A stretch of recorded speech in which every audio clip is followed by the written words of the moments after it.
చూస్తున్నాం. ఇటు ముంబై నటి కాదంబరి జత్వాని విజయవాడ చేరుకున్నారు. మధ్యాహ్నం 2 గంటలకు విజయవాడ సిపిని కలవబోతున్నారు ఆమె. అప్పటి వరకు ఆమెను పోలీసులు సీక్రెట్ ప్లేస్ లో ఉంచారు. సిపిని కలిశాక జత్వాని కేసు వివరాలు, ఆధారాలు అందించబోతున్నారు.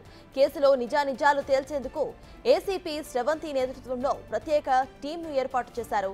ఇక విచారణ అధికారి శ్రవంతి నటి నుంచి వివరాలను తీసుకున్నారు. నటిపై నమోదైన ఫోర్జరీ కేసును కూడా పరిశీలించబోతున్నారు ఆమె. అయితే 2-3 రోజుల పాటు నటి జత్వాని విజయవాడలోనే ఉండే అవకాశాలు కనిపిస్తున్నాయి.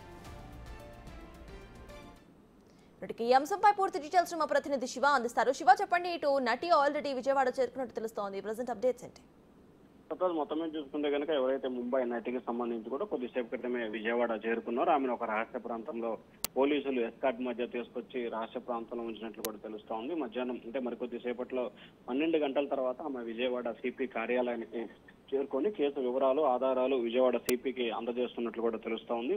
కేసులో నిజ నిజాలు తేల్చేందుకు ఏసీపీ శ్రవంతి రాయ్కి పూర్తి స్థాయిలో కూడా పొందడం, ఆయన ఇన్ఛార్జి ఆమెను అధికారిగా నియమించిన నేపథ్యంలో కూడా ప్రత్యేక బృందం ఆమెకు సంబంధించిన కేసుల వివరాలను ఇప్పటికే విచారణ చేపట్టింది. ఏదైతే గత కొంతకాలంగా ఇబ్రహీంపట్నం పోలీస్ స్టేషన్ జరిగిన పరిణామాలన్నింటినీ కూడా బేరేజ్ వేసి ఈ కేసుకు సంబంధించిన వివరాలు సేకరిస్తున్నారు. ఆమెపై నమోదైన ఫోర్జరీ కేసు వాస్తవమా అవాస్తవమా అనే కోణంలో కూడా దర్యాప్తు కొనసాగుతూ ఉంది. మరొక వైపు ముంబై సినీ నటికి సంబంధించిన వివరాలన్నింటినీ కూడా శ్రవంతి రాయ్ కొద్దిసేపట్లోనే ఆమె సిపి ఆఫీస్ వచ్చిన తర్వాత ఆ వివరాలు అయితే సేకరించబోతున్నారు. అయితే ఈమె సంబంధించి కూడా పోలీసు అధికారుల సమాచారం కోసం కావచ్చు,